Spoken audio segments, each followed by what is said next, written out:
तपाईं अहिले हेर्दै हुनुहुन्छ greater Nepal online TV.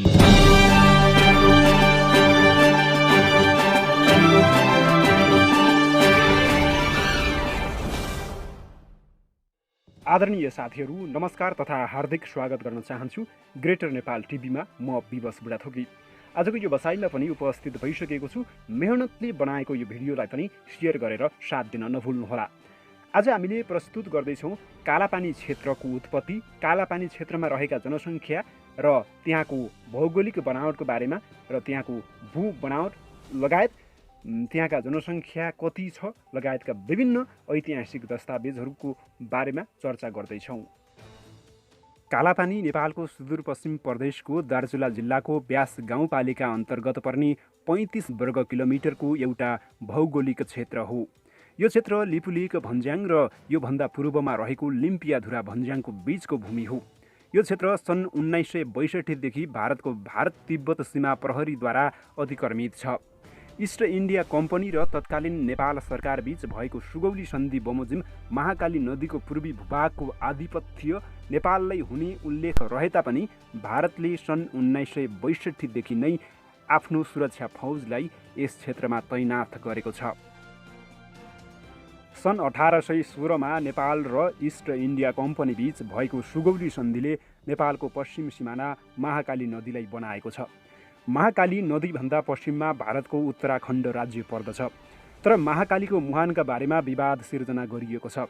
Nepali भूभागमा भारतले सीमा सुरक्षा फौज तैनात गरेको र कृत्रिम नदी बनाएको ठाउँलाई कालापानी नाम दिएको छ, जसको स्थानीय नाम तिल्सी हो।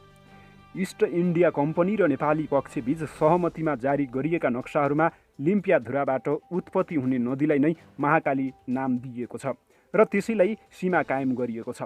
कालापानी र लिम्पियाधुराको बीचमा कुटी, गुन्जी र छाङ्रु गरी 3वटा गाउँ पर्दछन्। ती गाउँको जनगणना, मालपोत सङ्कलन र अरू दस्तावेजहरू पनि उपलब्ध छन्, जसले यो भूमि निर्विवाद रूपमा नेपालको हो भन्ने स्पष्ट हुन्छ। त्यसैले कालापानी भन्दा 30 किलोमिटर उत्तर पश्चिममा अवस्थित लिम्पियाधुराबाट यस नदीको उत्पत्ति हुने अडान नेपाली पक्षको रहँदै आएको छ। नेपाल अङ्ग्रेज युद्धपछि ब्रिटिस इस्ट इन्डिया कम्पनी र नेपाल बीच सुगौली सन्धि गरियो।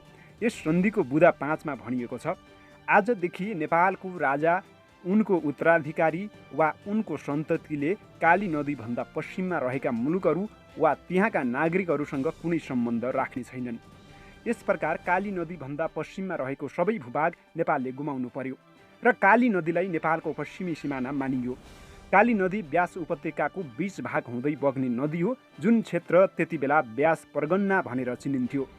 1816 पछि काली नदीभन्दा पूर्वको भाग नेपालले दिएपछि काली नदी पारी रहेको जमिनदारले अङ्ग्रेज सचिवलाई चिठी लेखेर वारी रहेको आफ्नो जमिनमा रहेको गाउँलाई ब्रिटिस इस्ट इन्डिया अधीन राख्न अनुरोध गर्यो। पत्रको जवाफमा सचिवले सुगौली सन्धि अनुसार त्यो जमिन नेपाल सरकारको भएकाले त्यो जमिन नेपाललाई जिम्मा लगाउने प्रक्रिया थालौ भनेर जवाफ पठायो। तर भारतले सन् 1950 को दशकमा तिल्सी क्षेत्रमा आफ्नो सुरक्षा फौज तैनाथ गरी त्यही ठाउँलाई कालापानी नाम दिई महाकालीको उत्पत्ति स्थलका रूपमा समेत त्यहीको एउटा सानो खोल्सालाई देखाउँदै आएको छ। वास्तविक महाकालीलाई कुटी याङ्दी भनी पछिल्ला भारतीय नक्साहरूमा उल्लेख गरिएको पाइन्छ। 400 किलोमिटर स्क्वायरको विवादित क्षेत्र ओगटेको छ।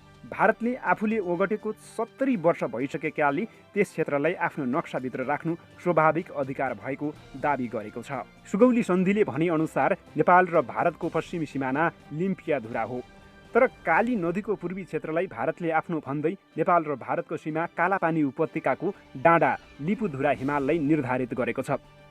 अङ्ग्रेजी सम्वत 1850 भन्दा पहिलाका नक्साहरूले नेपालको पश्चिमी सिमाना लिम्पियाधुरासम्म देखाइरहेको छ। अङ्ग्रेजी सम्वत 1850 पछिका नक्साहरूले नेपालको सिमाना लिपुलेक वा लिपुधुरा देखाइरहेको छ। अङ्ग्रेजी सम्वत 1924 तिर प्रकाशित भएका नक्साहरूले पुरै कालापानी क्षेत्र भारतमा भएको देखाएको छ। नेपालको पुराना नक्साहरूमा कालापानी क्षेत्र नदेखाउनु दुर्भाग्यपूर्ण गल्ती भएको मानिन्छ। ईसापूर्व सन् 1961 मा नेपाल चीन सीमा सम्झौता गर्दा सीमारेखा स्तम्भ नम्बर 1 लिपुधुरा हिमालको डाँडादेखि सुरु गर्नु ठूलो गल्ती भयो।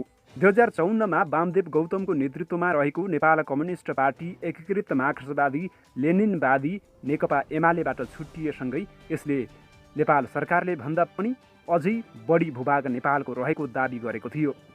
धेरै नेपाली बुद्धिजीवीहरूले यो दाबीलाई स्वीकार गरेका थिए, जसमध्ये भू सर्वेक्षण विभागका पूर्व महानिर्देशक प्रमुख बुद्धिनारायण श्रेष्ठ एक थिए। विज्ञहरूका अनुसार नदीको उद्गम स्थल निर्धारणमा अन्तर्राष्ट्रिय प्रचलित मापदण्ड एवं वैज्ञानिक तरिकाबाट हेर्ने हो भने 80.170 पूर्वी देशान्तर र 30.400 अक्षांश उत्तरमा रहेको कुटियाङ्दीको वास्तविक मुहान लिम्पियाधुरा उपत्यका हो। 2056 सालसम्ममा नेपाल सरकारले यी विस्तृत मागहरूको सदस्यता लिन चाहेको बताएको थियो। 2056 सालमा भारतीय संसदलाई एक विज्ञप्तिमा भारतीय विदेश मन्त्री जसवन्त सिंहले नेपालले कालापानी नदीको स्रोतमा प्रश्न गरेको सुझाव दिएका थिए, तर उनले यस विषयमा कुनै विवाद भएको कुरालाई अस्वीकार गरेका थिए। 7 जेठ 2077मा नेपालले लिम्पियाधुरा, कालापानी र लिपुलेक समेटिएको नेपालको नयाँ राजनीतिक तथा प्रशासनिक नक्सा सार्वजनिक गरेको थियो। नेपाल सरकारकी भूमि व्यवस्था, सहकारी तथा गरिबी निवारण मन्त्री पद्मा कुमारी अर्यालले पत्रकार सम्मेलन गरी मन्त्री परिषदले उक्त नेपालको नयाँ स्वीकृत जनाएकी थिइन्। यो भन्दा अगाडिको नक्सामा छुटेका विभिन्न गुन्जी, नाभी, कुटी लगायतका क्षेत्रलाई नयाँ नेपालको नक्सामा समावेश गरिएको थियो। पछि संसदको तल्लो सदन प्रतिनिधि सभाले नेपालको निशान छापमा नयाँ नक्साको तस्बिर राख्नका उद्देश्यले दर्ता गरिएको विधेयक पारित गरेको थियो। फलस्वरूप भारतीय विदेश मन्त्रालयले विज्ञप्ति जारी गर्दै नेपालले सार्वजनिक गरेको नयाँ नक्सामा भएका भूभाग आफ्नो भएको बताएको थियो।